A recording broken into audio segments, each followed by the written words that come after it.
and I co-lead the Globus Labs research group in the Globus organization. So I'm going to talk today a little about sort of the Globus platform, some of the capabilities that are offered by the Globus platform, and then I'm going to talk about how the Globus platform is being used to enable a bunch of AI, ML applications across sort of broad science domains, from high energy physics to agriculture. Okay. So you've probably all seen a slide that looks something like this before, that shows sort of the enormous growth in data generation rates, the amount of data we're producing, storing, using for various things. So you see here on the left a bunch of examples of sort of the amount of data that's generated from emails, hundreds of petabytes of YouTube videos, exabytes of streaming data from Netflix, through to, as you see in the bottom right here, some of the scientific instruments. So this is going to be more of the focus for us today, talking about the large data generations of things like the Large Hadron Collider, the Advanced Photon Source, other types of instruments. You see here we're producing hundreds of petabytes of data from the LHC, and we're only actually storing or keeping a fraction of that data. Up in the top right, you see the massive circle there. That's the raw amount of data being produced from the LHC, and this is even 6 years ago. So just enormous amounts of data volume. I should also acknowledge this slide is taken from the link at the bottom there from that paper. So these types of data generations are not really unique to the LHC. There's a bunch of instruments now that scientists are dealing with that are producing enormous quantities of data that probably a decade ago we would have been blown away by the amount of data that's being produced. Things like the Vera Rubin Observatory that's being built in Chile, that's going to produce tens of terabytes per night. Your gene sequences that are producing terabytes per day. Medical imaging devices, terabytes per scan of a high resolution brain image, electron microscopes that are producing tens of terabytes, through to even the simulations that are running on our large computing instruments. So this is a picture of the Aurora supercomputer at Argonne. I reached out to a couple of science groups here at Argonne that are using that machine and asked them how much data do they expect to produce, or are they producing with their large simulations. And we have a couple of examples there of a combustion simulation and a cosmology simulation looking at the expansion of the universe, and they estimated somewhere in the 1 to 10 petabytes per day of data just being produced from those simulations. So an interesting question then arises: if we've got these huge amounts of data that are being produced from different instruments, from science instruments, from simulations, what do we do about them? How do we make use of those data and make sure that we're actually able to get what we need out of those data, which is really the scientific results, the discovery that we'd like to push? And so the thesis we have is that automation and AI is one way of dealing with these very large data streams. So in this talk, I'm going to focus on those two themes. On the automation front, Globus is really focused on trying to provide a framework for, or a fabric for automating scientific activities over the last decade or more. And so we provide a bunch of capabilities in Globus that try and raise the level of abstraction and allow scientists to focus on the activities that more require their scientific brain power, and take away some of those more mundane operations that they have to do as part of their research. And then we're also going to talk about AI, ML methods that are being used, ranging from generating hypotheses and experimental protocols to automating the actual scientific experiments themselves, the analyses, through to disseminating and sharing knowledge at the end. So a lot of the topic here is really going to be about how do we use these AI methods in conjunction with the automation pieces we have in the Globus ecosystem to intelligently collect data from an instrument, to be able to couple simulation with experiment to help guide our experiments to be using that precious experimental time most effectively. So you're probably also very familiar with the many amazing scientific achievements that have been enabled by AI over the last decade or so, right? AlphaFold recently, big news, winning the Nobel Prize for their work to solve this protein folding problem, through to weather models that now we can generate weather models a week or so in advance at the same sort of accuracy as what currently takes a supercomputer to run simulations. But what's often forgotten is that a lot of these very large scientific breakthroughs using AI are reliant on very large, well-resourced teams that have significant computing capacity. They have painstakingly curated their data or made it accessible. In some cases, of course, AlphaFold very dependent on the amazing work of the PDB over the last several decades to collect all of that great information.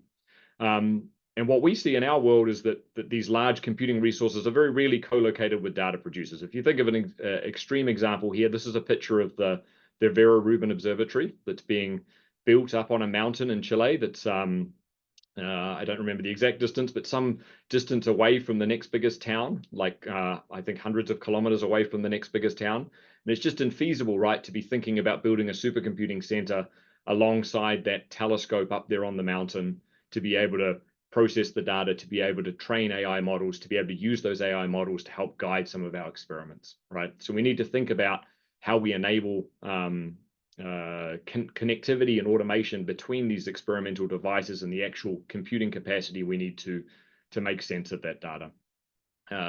Often what we see in our world is it's relatively easy, I think, to build a machine learning model, to run an inference. What becomes more complicated is to actually integrate that machine learning or that inference activity as part of a bigger scientific pipeline that connects together the acquisition, the processing, to use that inference or that machine learning model most appropriately. So we'll spend a quick 10-15 minutes now just talking about what Globus is before we jump back again to how the Globus platform is being used in various places for AI and science. So very briefly, we always include this one slide. So Globus, what is Globus? It's a nonprofit service that's developed and operated by the University of Chicago. So every Globus employee is an employee of the University of Chicago. We work basically together to build out these science capabilities and offer them to the research computing community. Our goal in life is to increase the efficiency and effectiveness of researchers engaged in data-driven science and scholarship through a sustainable software model. So we basically produce these capabilities that help raise the level of abstraction for scientists, for researchers, irrespective of their domain. We aim to provide all of these capabilities to the research community. Our goal is to make the research community better, to reduce the time to discovery, to make life easier for researchers in their daily activities. And we use a sustainability model in which research institutions primarily sign up for subscriptions where they get some advanced capabilities, mostly around the administrative side of the Globus platform. So an organization gets these advanced capabilities. They can look at the types of transfers or computations that are occurring and optimize settings to improve that performance. So Globus provides a bunch of capabilities that I'll dig into in a little bit more detail, but I just wanted to first summarize what these capabilities are. So probably most familiar, particularly in the Internet 2 space, would be our long history of providing managed data transfer and synchronization. So the initial Globus service in around 2010, 2011, when it was built, provided this ability to move data between point A and point B reliably, securely, performantly between those two locations. We then added capabilities to make it easy to share data, irrespective of where it lives. So share data from the location in which it's sitting. And we've really focused on building out a unified data access interface such that you can access data using a common API, again, if it's sitting on tape or if it's sitting on object store or in a common file system.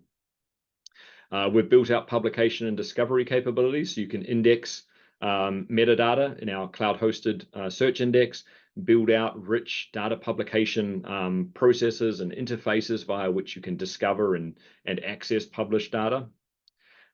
We've recently added an ability for managed remote computing, so using the Globus sort of model of cloud-hosted service to deal with all the complexity of running a task in a remote computing location, be it a cloud or a supercomputer. We'll talk a lot today about the automation platform that we provide in Globus, which allows you to connect together different actions into sophisticated automated workflows, or flows as we call them. And all of these capabilities are provided as a cloud-hosted service. So we have the well-known sort of web interface, the software as a service interface, where all of these capabilities can be accessed through your web browser. We also have very rich REST APIs, Python libraries, JavaScript libraries that make it easy to build upon these capabilities such that you can develop your own scientific services and applications without having to worry about a lot of their lower level problems that we've already solved in the Globus team. So Globus implements a unique hybrid model for how we deliver these services. And it's hybrid in that we provide some capabilities as a managed cloud-hosted service, but we aim to orchestrate actions that are occurring in edge devices, edge being very broadly defined here to mean anything that's not sort of in the cloud. So an edge device for us could be an instrument or an instrument in a lab. It could be a high performance computing facility or a cloud data center. Could be your laptop or desktop. Could also be some custom services that you run as part of your organization.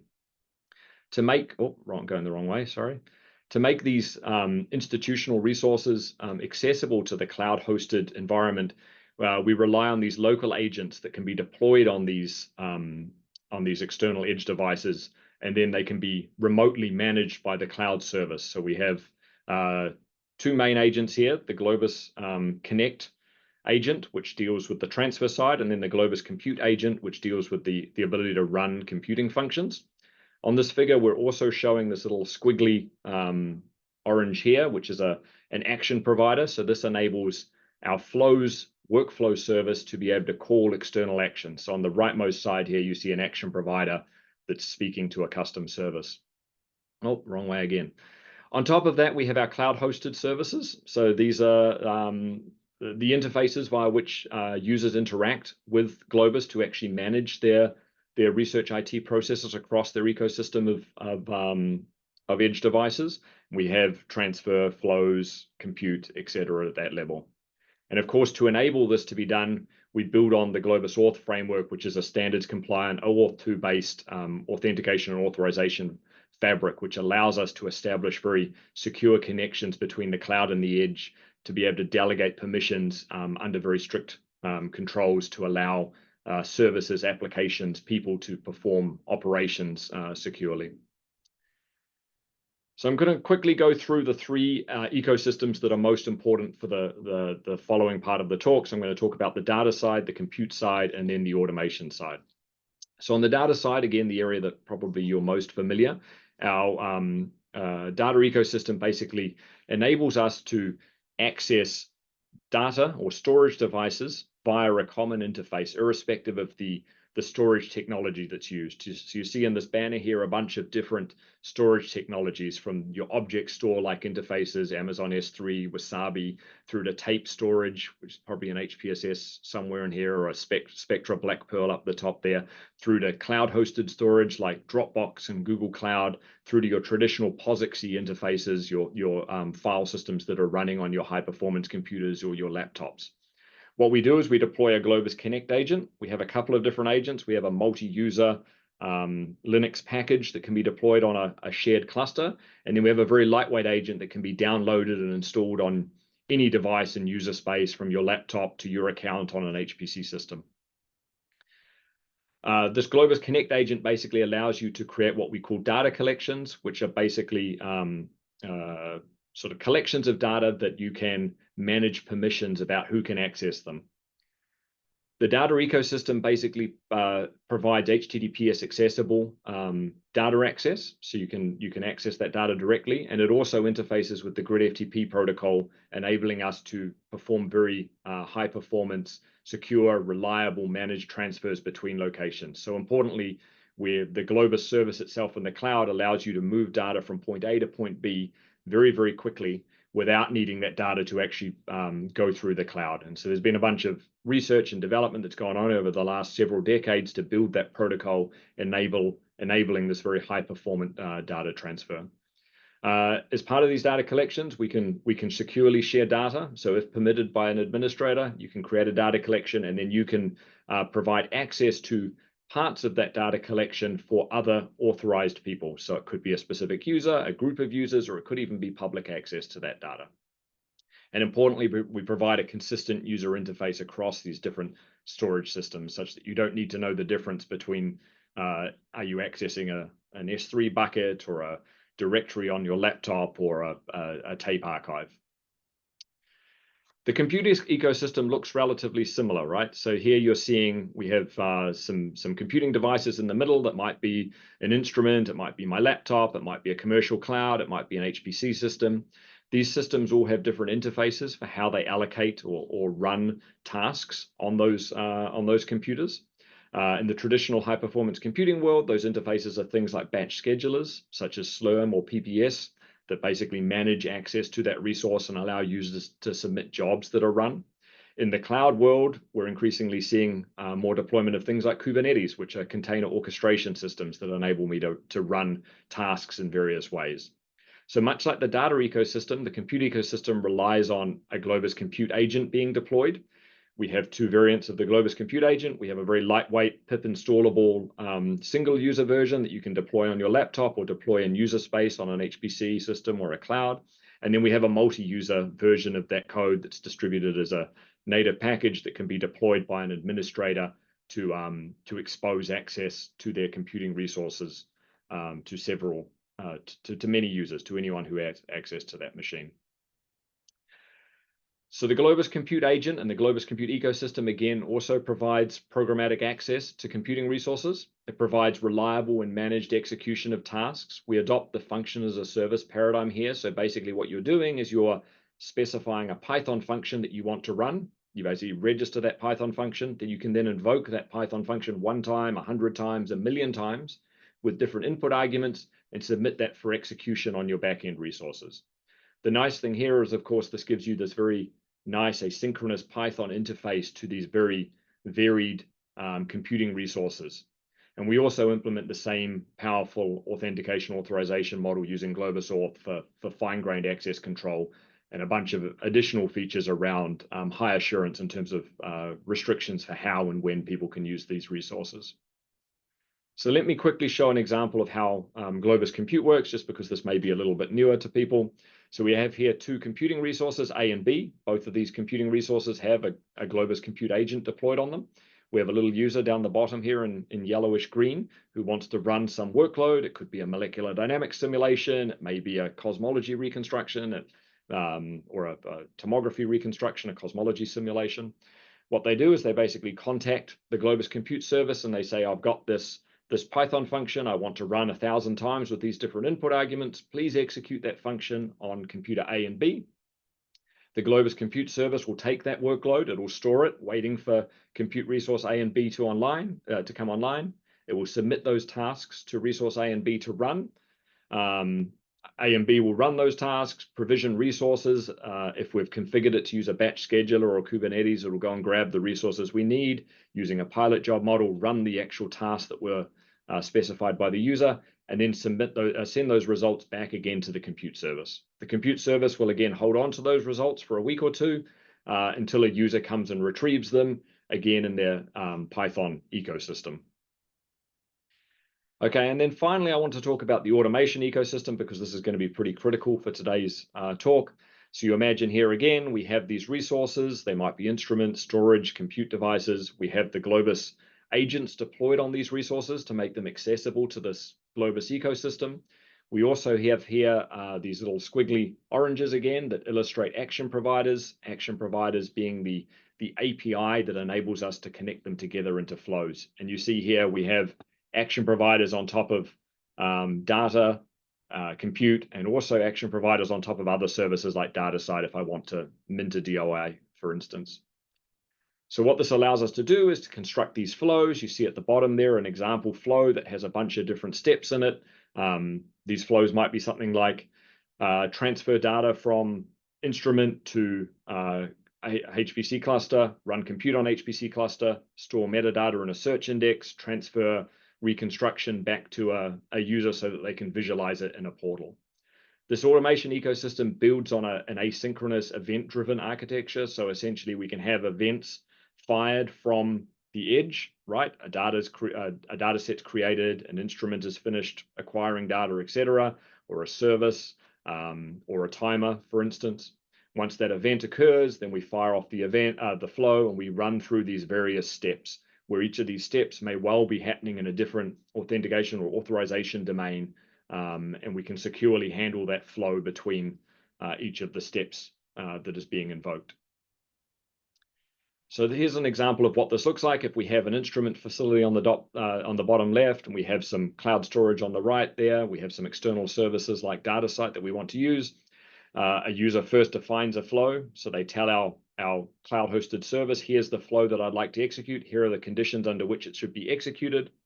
When an event occurs, such as a data set being acquired by an instrument, It's going to inform the Globus service that will then reliably manage the orchestration of that flow, which may involve moving some data to a compute facility, running a compute task, moving the data to another compute facility, in this case, a on-prem or public cloud storage, minting a DOI, et cetera, and getting the results back again.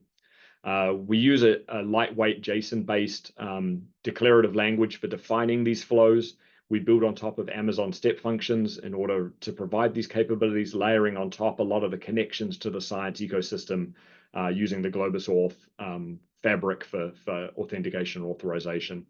The flow service itself has a lot of advanced features around being able to detect errors or failures, being able to overcome those failures, retry, being able to wait for results to be obtained before starting the next step, etc. So Globus is fairly widely used.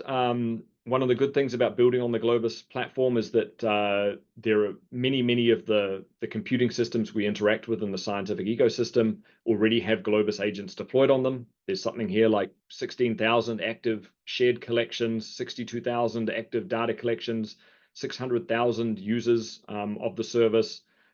We move petabytes of data per day, and we interact with a lot of different science domains, enabling different types of services and applications to be built on top of the Globus platform. So I personally think of Globus as a platform for automation and also a platform for enabling AI to be executed, AI models to be integrated into the science workflow. So if we come back again to our example of the Vera Rubin Observatory, the LSST being deployed here in the mountains of Chile, by using the Globus platform, we're able to essentially remove a lot of these barriers that come with distribution, such that we can acquire data from an instrument that happens to be out there in a remote location, move it seamlessly, reliably, securely, quickly to an HPC cluster, run computation, send results back again without needing to deal with any of the inherent complexity that occurs, right, if you're thinking about this distribution. So with that, I will move on now to how the Globus platform is being used to enable AI. And I'm going to frame this discussion around how AI is changing basically the scientific method. So there's this great paper here that by Peiser Knapp and friends with a DOI at the bottom that looked at the scientific method in the material science space and thought about each of the different parts of the scientific method that could be augmented with artificial intelligence. Okay, so basically this loop here is it's trying to assemble a closed loop. So it's entirely closed that we can automate every single aspect. And essentially it boils down to what we want to do is we want to specify a research question, which we could potentially use a generative model to help us define that question, collect data to help us prove or disprove or answer that question, right? Form a hypothesis that we can then prove or disprove, and then conduct experiments to test that hypothesis. With these experiments may be physical experiments, they may be simulations, they might be some sort of study of some other aspect of behavior, etc. And then be able to take the results, interpret those results, and turn that back into knowledge that we can then form new research questions. So let's go through a few of these different steps and think about how the AI methods can be used to enable these steps. And I'll talk about how Globus technology or the Globus platform is being used in each of these examples. I forgot there's one more bit here. So if you think about what this loop looks like, you can think about this being essentially something like a Globus flow. It connects together all these different pieces that happen in different locations and different services or different capabilities that need to be used. And in order to be able to actually have a closed loop like this, really what we need to be able to do is to access and integrate data, computers, instruments, services. We need to be able to do that anytime, anywhere, irrespective of where those capabilities or services live. And of course, we have to be able to do this securely, reliably, quickly, and scalably. And that's exactly the type of capabilities that the Globus platform provides. So we're going to start with thinking about how generative models can help us with the hypothesis part of the scientific method. So we're working with many other groups as part of the Aurora GPT project at Argonne and as part of the Trillion Parameter Consortium, which is a global consortium with hundreds, probably thousands now of members. And we're working together to create what we call open science foundation models. So you're probably familiar with the idea of a foundation model. It's a generative AI model, think like a ChatGPT, that's trained on an enormous amount of specialized data that can then be used for particular tasks. Okay, so why are we thinking about building one of these ourselves? Why not use ChatGPT for this? And the answer is because ChatGPT is defined to be much more broad than scientific tasks. It's trained on a bunch of web-based data and other things. And so what we're focused on here is to train this one or many foundation models on science, engineering data that can then be used for downstream scientific tasks. You see on the rightmost part of the slide here, you see the types of tasks we want to think about. We want to think about generating scientific hypotheses. We want to think about conducting simulations or autonomous experiments. And so what we've done as part of this Aurora GPT project is we've gone and collected a bunch of interesting scientific data, literature from well-known publishers, data sets from various domains, and we're working now to make that data, to sort of curate that data into a format that we can then use it to train these large generative models. We've developed a bunch of assessment criteria or assessment tasks that we want to evaluate those models on in order to have that feedback loop to build better and better models. So where does Globus come into this situation? So first and foremost, of course, there's a large amount of data. We've got probably dozens, probably more than dozens of data sets that are all managed with Globus, the data ecosystem, providing that seamless HTTPS interface to the data, providing that very rapid movement of data between different locations such that we can train different models in different places. We're using Globus Compute as part of the deduplication pipeline, the text processing of the actual data to take it from the format it was in and move it to a format that is more amenable to training, to go through these vast quantities of data and deduplicate it such that we know exactly what's going in as input to the data. And then also importantly, as part of the end stages of the project, where we want to be able to serve these models to others such that they can access the capabilities that we've built. Okay, the second thing I want to talk about now is we've got these hypotheses. How do we actually integrate these types of generative models into the scientific process? How do we link them together to form experiments and help us decide what we want to do? And how do we integrate robotic labs into those into that ecosystem? So a great example here is the work of Priyanka Sethi, who's a student at the University of Chicago, and Arvind Ramanathan, who is a scientist at Argonne. And what they're interested in doing is taking these foundation models and defining sort of experts for particular tasks. So one example they're working on is a peptide expert. And this expert's really focused on telling us information about a peptide. So how would you go about building this? So what they've done is they've basically built an agent that essentially can read through abstracts in PubMed, identify references to peptides, and then use ChatGPT to build a hypothesis about what those peptides might be useful for. So in terms of like, given a peptide A, what organism is that peptide going to operate on? So effectively using the sort of retrieval augmented generation, RAG approach, to be able to assemble information about these peptides. Then what they're doing is they're integrating these agents into a loop via which they can run through these sophisticated flows. So this is using Globus flows to run these steps. So right, you see there on the leftmost, we're running this agent that can go and identify some peptides for us. We then run it through some agents that can tell us if this peptide is likely to be good at specific tasks. These are all HPC operations, right? These are all big models running on an HPC system that's able to tell us about what this peptide can do and how well it performs in different situations. And then the interesting question then is, well, how can we integrate this to validate that these peptides are doing what we want them to do? And the answer here is that we can integrate what we call self-driving labs. So these are AI-based robotic labs that can perform experiments for us entirely without a human being involved. They can go through the process. You see here sort of this linear like robot that can go through stages, moving samples between different robots that are performing different operations. And you can see here how Arvind and Priyanka have assembled a closed loop using Globus flows. We see the compute endpoints there that are able to actually run the inference of the models. We see the interaction there with an action provider API to the robot labs that enable us to complete that loop, give feedback to the beginning of the loop, telling us what we've discovered from the actual real experiment. So more broadly, how is this done, and how are we able to achieve this type of automation? The answer is we have a bunch of robotic labs that are being built across Argonne. This is not unique to Argonne. I'm giving you Argonne examples because I happen to know about them, but of course, in many laboratories, universities, even industry are building these types of robotic labs. But at Argonne, we have this effort to build autonomous research laboratories. We have here 5 illustrated across the Argonne campus.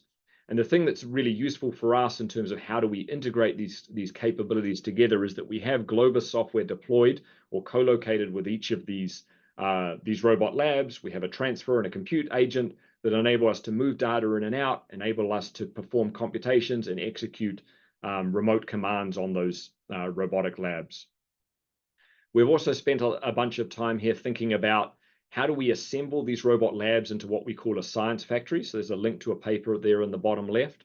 And the key takeaway there is that we build what we call work cells, which are sort of robots with well-defined interfaces using an interface we define called Way.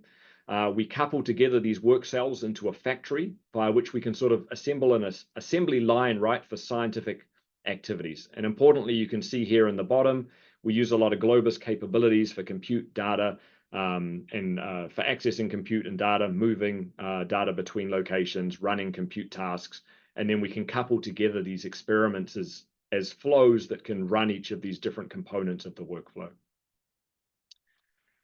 Okay, so we're a little bit slow on time. We'll just have to, I'll speed up a little bit, and we might triage as we go. The next thing I want to talk about is how we can think about processing data and basically coupling simulations with experiments. And so for this, I want to talk about an example again at Argonne, the advanced photon source, to talk about how we're using Globus to do online AI-enabled reconstruction and analysis at various beamlines across APS. So we have a really interesting situation at the moment. So the APS has just undergone a large upgrade. So the beams now are roughly 500 times brighter than they used to be a few years ago. And so we're getting much larger data and also much richer data out of the APS. At the same time, we've also gone and deployed an exascale computer at Argonne. So a couple of kilometers away from the APS, we've now moved from the Polaris machine, which was on the order of something like 25 petaflops, through to the Aurora machine, which is just over an exaflop. So we've got this nice ecosystem now where we have very large scale computing accessible, ready to run processing. I'll talk here about one example, which is tychography. So this is basically a detector here and an imaging technique that allows us to understand the structure of a material. We basically shine the X-ray source through the sample. You see here in the middle, we have these circles. So we do a lot of sort of single shots. Out of that we get a diffraction pattern, which is in frequency space. We reassemble that diffraction pattern into a 2D image, and then we piece together the 2D images across this plane here to have a really high resolution view of that, the sample we're imaging. The good thing now, what we're seeing is with the upgrade to APS, where we have brighter beams and more focused beams, we can actually acquire data much more quickly. And we also now have the Aurora supercomputer. We can reassemble data much more quickly. So you see here an interesting slide produced by Tech and Weiser, which shows the advances here in terms of how quickly we can acquire data, things that before took a few minutes now take seconds, and how quickly we can reassemble the data. And this enables us to think past 2D reconstruction. So now we can start doing 3D reconstructions where we actually move the sample while we're imaging it. We can think about doing 4D reconstructions where we use different energies to be able to understand different characteristics of the material. And in the future, we may even be able to start adding the time dimension as well. And of course, these data sets are getting, you can see in this graph here, they're going from gigabytes to petabytes as we're able to start taking more and more data.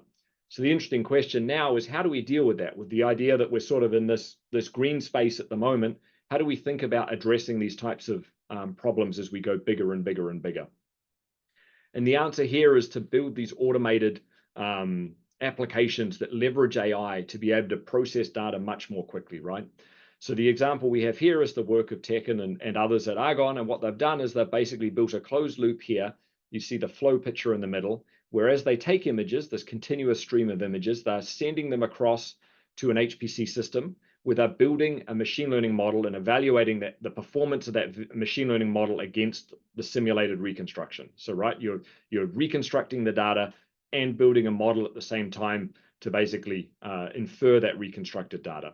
What we're able to do there is detect when that reconstruction, when the model becomes just as good as the reconstruction. And now what we can do is deploy that model close to the beamline where we can actually run inference that happens on the fly and can tell us about what we're actually seeing. And so what this allows us to do is basically have a really, really tight feedback loop where the person doing the experiment is no longer the bottleneck, right? Because before we had to wait for this whole loop to happen. A user could look at it and say, okay, the sample looks good. Here's something I want to take a closer look at. Now we can do all of that automatically. On the right, you see their user interface for how they've actually built this system. You can see the diffraction patterns. You can also see here the Globus interface showing you the actual flow that's helping steer that machine learning training operation. How is this possible? It's possible, again, because Globus software is deployed widely at the APS. You see here a picture of the APS and all the different experiment beamlines. So these are their own little ecosystems of experiment that's going on with a different detector, a different team of people. You see these blue Globus Connect agents deployed almost universally that enable us to move data in and out. You see an increasing number of orange compute agents being deployed, both at the APS and then also on computing resources at Argonne. And you also see these ID cards that illustrate that each of these beamlines now has a community account on an Argonne supercomputing resource such that that beamline can automatically perform analyses. We're also very lucky at ALCF, the Argonne Leadership Computing Facility, that we have on-demand access to computing resources because, of course, we want these things to be available real time so we can process data as it comes off the equipment. We can train these models, we can use these models as they come off the detector. I'm not going to get into this, but we wrote a paper about a number of different patterns for how we link together science instruments and computation. Many of them are AI-based, as you can see here. There's a link to a paper if you're interested in taking a closer look. The next thing I wanted to talk about was a more complicated environment of how we can enable learning in decentralized distributed environments. There are many scenarios in which data are inherently stuck where they are produced, right? We can't move them very easily. And this might be because of privacy regulations. Maybe it's medical data or identifiable data, or maybe because we're acquiring data in a field in which we have poor internet connectivity or perhaps low power devices. You see here sensors in a farm. Or perhaps the data is just so large, such as that's acquired from these very large-scale scientific instruments, that it wouldn't make sense for us to move the data. So what can we do in this environment? One answer is to use the federated learning paradigm, which basically works in a loop here where we're able to train models locally. So you see here each of the devices, they're each training their own model. And rather than distributing all the data centrally to aggregate it together and train a model, what we instead do is we train a model, send it centrally, and then we aggregate just the weights of that model such that the resulting global model is the almost average of all the local models, and then we distribute that average model back again to everyone to use and to go through another round of training. So some colleagues, Nathaniel Hudson and co, have built a federated learning framework on top of the Globus platform. The reason they did it on top of the Globus platform is, of course, because it enables them to focus on the federated learning constructs, the interesting aggregation strategies, without needing to worry about how data and computation are managed in this environment. So essentially, you have a framework here. You have their framework is called Flight. You have a controller that can say, I want to run this federated learning example. Let's deploy it using Globus Compute to go and run training in all these different places, train a local model. Let's use Globus to move data back again, the model weights back again, such that we can then aggregate things. The other interesting thing about this Flight framework is that it implements what we call a hierarchical model. So there are many examples in which we can't easily sort of centralize that aggregation, right? Like there might be a farm where sensors we're reading from that farm are all relatively similar to each other, so it would be best to do the aggregation at the farm's edge rather than globally in the cloud. Or an energy example where a neighborhood may have very similar energy use, therefore why don't we just train a model for that neighborhood before aggregating sort of with a whole city. So in the interest of time, I'm going to speed up here a little bit. This is just an example of how the flight system works, or the library, right? You can define here on the right a topology, and you see importantly that we have a Globus compute endpoint and a proxy store endpoint. Proxy store is a system built on top of, you can use Globus transfer under the cover to access data. And then we can define our federated learning application here by saying, here's the topology of the network I want to deploy it on. Here's some information about how I'm going to aggregate the model. Here's how I'm going to aggregate the federated learning steps. So that I'm using the FedAv model. And then I can start to deploy that federated learning process over my workers. This just says one of the important contributions of this flight framework is that it separates the control plane from the data plane. It uses control by sending these instructions to train models and aggregate models, and then uses the data plane to move the data between the different actors in the system without needing to go through that controller.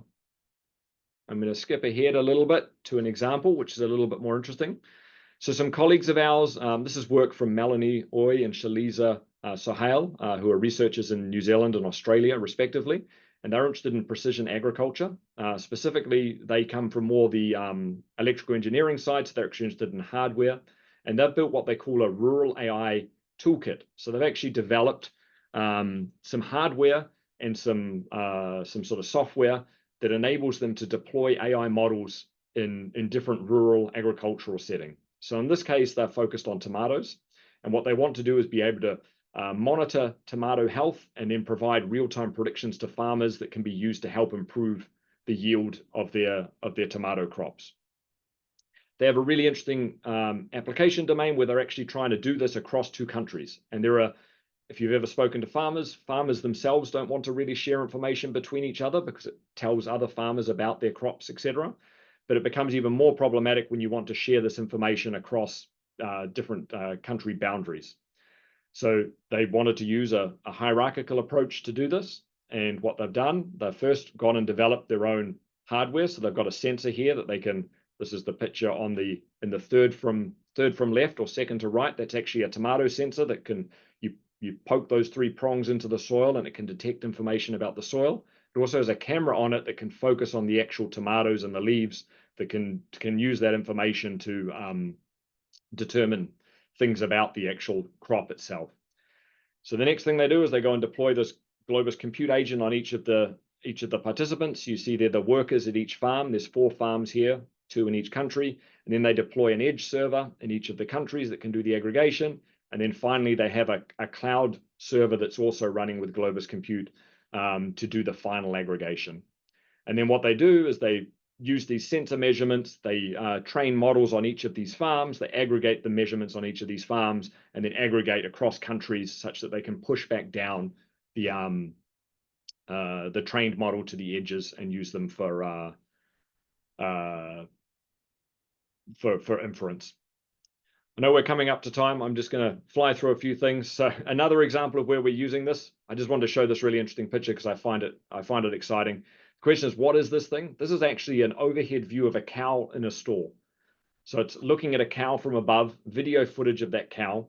And the researchers here, this is an animal science group at Wisconsin. This was some work done actually by a high school student over the summer to try and use deep learning to calculate a body condition score, which is important for understanding the health of a herd. And of course, same situation applies. Farmers don't want to share this information with each other, but the models, by training these models across farms, we can get better performance. So we'll fly through to that. And then the final thing, in 2 minutes or less, Amanda, I'm going to be done, I promise, is to think about the life cycle of AI models. So I asked ChatGPT or Gemini, I can't remember which, to generate me a picture of the AI model training lifecycle. And this is, of course, fairly poor. You can see here the words aren't even real words. I don't know, they're like hieroglyphics or something. But the key idea here is that the AI model lifecycle sort of starts with training a model. fine-tuning it for a specific task, running inference, but also importantly, publishing that model so that other people can use it and providing a discovery interface via which other people can find that model. So there's 2 projects that are using Globus technology to help in realizing this AI lifecycle. The Diamond Project and the Garden Project, both NSF-funded projects. The Diamond Project is led by Zhao Zhang at Rutgers, and this aims to democratize the ability to train large neural network models. Of course, if you've ever tried to train one of these models, there's a bunch of different things that go into that, from tweaking parameters, thinking about parallelism, thinking about how you manage data and compute. And so what he's building is this framework that uses Globus Compute and Globus Transfer under the cover to manage the large-scale training process. And then the second one is the Garden Project, which is led by Ben Blazek at UChicago, a colleague of ours. And Garden basically is a way of publishing machine learning models alongside the data, alongside the papers, such that researchers can discover models that are designed for their scientific application, reproduce those models, and then adapt them to their application. And with that, I will finish up. So just brief summary: automation and AI, I think, work well together to be able to help us accelerate the scientific method and decrease the time to discovery. Globus offers a lot of that foundational framework or fabric that enables us to build these AI-based scientific pipelines, as we've seen in some of those examples. Of course, many people to thank: Rashna and Ian, notably many of the other people. All of this was contributed. All of the examples are from other people that not my work is what I'm saying. I'm representing a bunch of other people's work here. And of course, thank you to the NSF, DOE for funding, and the many subscribers of Globus that support a lot of the work we do to keep this platform available to the community. With that, I'm done. Sorry, Amanda, a few minutes over. Great, thanks, Kyle. This was a great talk. It makes me want to go out and get a tomato sensor and start collecting my own data. But we do have a lot of questions in the Q&A. So let's go with the first one. It is, by managing the compute workflows, are you replicating the functionality of schedulers like Slurm? Yeah, so the Globus compute works. So it works at a level above Slurm. So Slurm works great, right, if you want to run a batch job on an HPC system. What we do is we layer on top, think of what Globus does for transfer. We layer on top of that a global view of your computing ecosystem, such that you can have a Python-based workload, and you can say to the Globus compute service, I want to go and run that Python-based workflow on the Argonne supercomputer, the UChicago supercomputer, an Access supercomputer, on my cloud or on my laptop. And then the Globus service, the Globus compute service, will manage all of the complexity. It's going to manage the connection to the endpoint such that I don't have to SSH in. It's going to manage the provisioning of resources from Slurm, from PBS, from Kubernetes. It's going to manage the execution of those tasks on each of those computing nodes that's been provisioned, and then it's going to catch errors, send results back again to the user. So you can think of it as a layer above Slurm. We don't want to replace Slurm, but we want to provide an abstraction that makes it easier for me to plug in or to be able to build applications in which I don't have to be an expert on defining SBatch scripts and knowing how to srun whatever my application is. Great. And then another question is, any integrations with Apache Spark, like engines found in the Lakehouse platforms like Databricks, Fabric, etc.? No, so we don't integrate with Spark, MapReduce, any of those specifically, Ray. There's a bunch of sort of frameworks or tools for running parallel applications, typically on a single system. So Spark's great if I've got a cloud that I want to be able to, that's all to myself, and I want to be able to run an application on it. Less great if I've got a supercomputer at site A and supercomputer at site B and want to run that application on it. So you can think of the Globus compute model as being a function as a service model for remote computing, whereas Spark, Ray tend to be more parallel distributed framework for running tasks locally. And so there's some overlap between those capabilities, but quite different in terms of the end goal. So you could potentially use Globus compute to run a Spark workflow. We do that with other types of workflows, where you'd be saying you'd use Globus compute to manage the connection to the remote computer, and then Spark would manage the actual fan out of running of the tasks. But that's not a tight integration where we expose any higher level construct to do that easily. It's a good question. Great. And I think one other question that actually I find really interesting is, can you speak to the publication metadata and discovery capabilities for Globus? Yeah, so this is a topic close to my heart. For a long time, we've focused. I don't have too long to bore you with details. We've built publication systems focused on scientific data publication for about a decade. We built a system. We spent several years building a system based on DSpace, and actually started distributing that to various institutions, basically as an answer for the challenge of making scientific data accessible. And what we learned in doing that was that every institution was quite different. Every example was quite different in what they meant by publication. And so one size fits all solution didn't really work. So what we did was we went back to the drawing board probably about 4 or 5 years ago and tried to build a framework that's more sort of a la carte. So you can piece together various aspects of the publication framework. And so what we have is Globus is great at managing data through the data ecosystem. So I can put data somewhere and make it accessible. I can control access to it. We then now have a search index where we've built a search index, a cloud-hosted search index that has fine-grained access control. So I can set restrictions on who can see different metadata pieces and who can see different rows of metadata. And then we wrap that together with the flows framework for being able to piece together the publication lifecycle, which may involve things like embargo. It may involve things like administrator approval. It may involve receiving a persistent identifier from DataSite or somewhere else. And so what we're working now with various groups to deploy their own publication flows effectively using Globus components to realize exactly what they need for the publication lifecycle. Great. Then I think one more follow-up question is really related to AI. It's talking about the Open Science Foundation model. And so there are two questions related to this: is how many parameters do you anticipate the Open Science Foundation model will have? And then regarding the federated learning model option you presented, do you plan to develop a more targeted, smaller sized model? Okay, so the Open Science Foundation models, so the Aurora GPT model, I'm not sure of the exact number of parameters. I don't think that's actually been worked out, but it's going to be in the sort of longer term goal, or the high level goal was trillion parameters. I don't know if we'll actually get to 1 trillion parameters, but probably will be certainly in the high billion parameter range. In terms of the federated learning, what was the specific about federated learning, the size of the model? Yes. Do you plan to develop a more targeted, smaller sized model?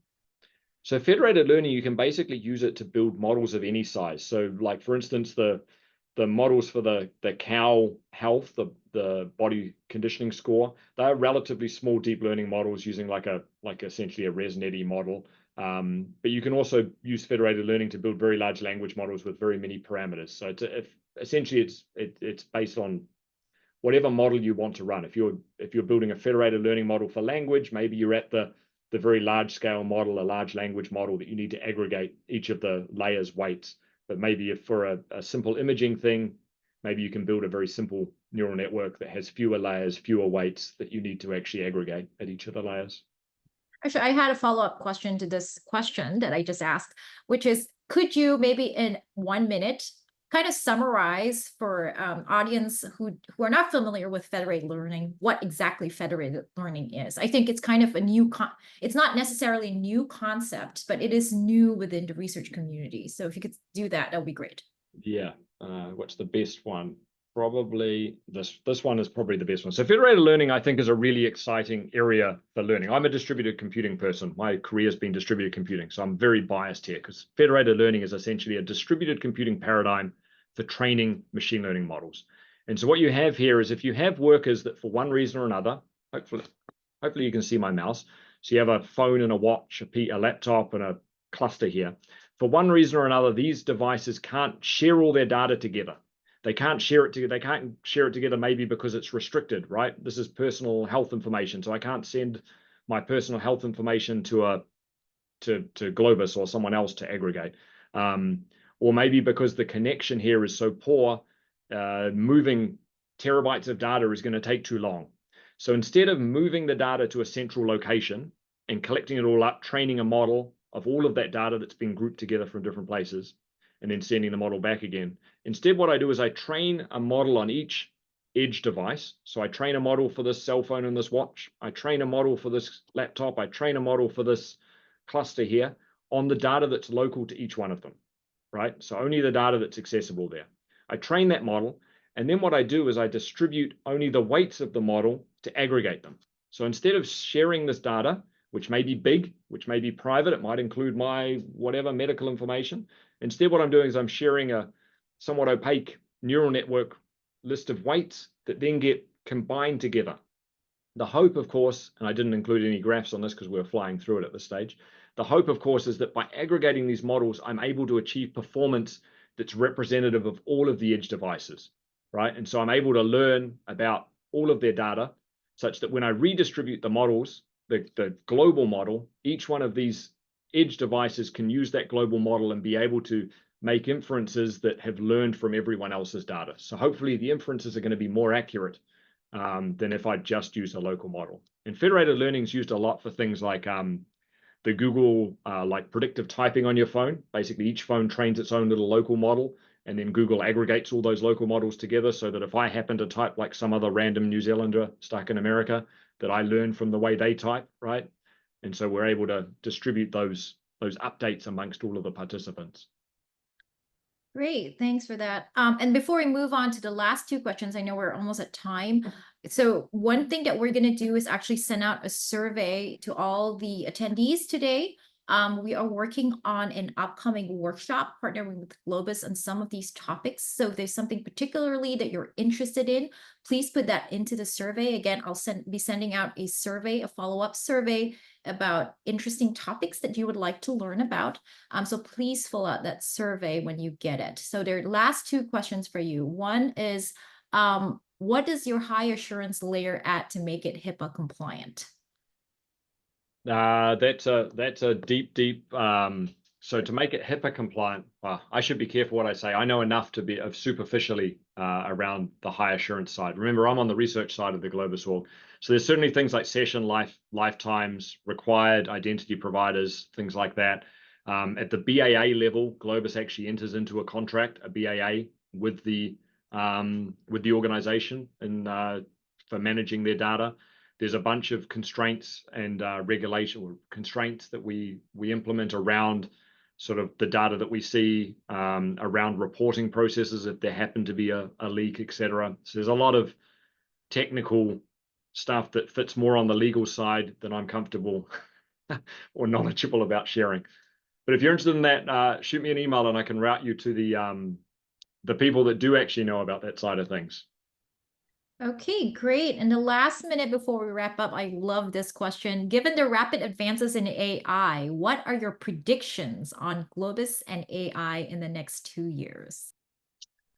That's a really good question. I guess this is being recorded. So there's a lot of, I think on the Globus side, there's a lot of opportunity to use AI. So we've had some students in the past, 8 years ago even, we had a student that would investigated using AI methods to predict like what data would be accessed by whom, where it would be transferred, what the likelihood of errors would be, etc. And so we were actually able to pretty accurately predict where people were going to transfer data, how much data, and when errors would occur.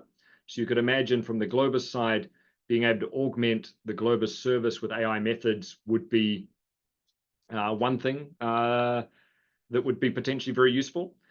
On the user side, I think as well, the Globus platform provides, as I say, a nice foundation for building AI verticals. You could imagine that Globus could provide more vertical support for AI methods, like a federated learning library on top of Globus Compute and Transfer, like a RAG type model deployed at endpoints, right? Like why, when we think about a Globus endpoint for data exposing access to files and directories, why couldn't that endpoint expose access to a RAG-like model where we've actually ingested data that lives on that endpoint and turned it into some sort of RAG accessible type interface? There's a couple of ideas off the top of my head. Chances of them happening probably depended on someone providing funding to do that. So if you're interested in those sort of things, let us know. A collaborative proposal. Great. Okay, we are at time. Thank you so much, Kyle, for this great presentation. I will catch you all next time. Thanks again. Thanks, everyone.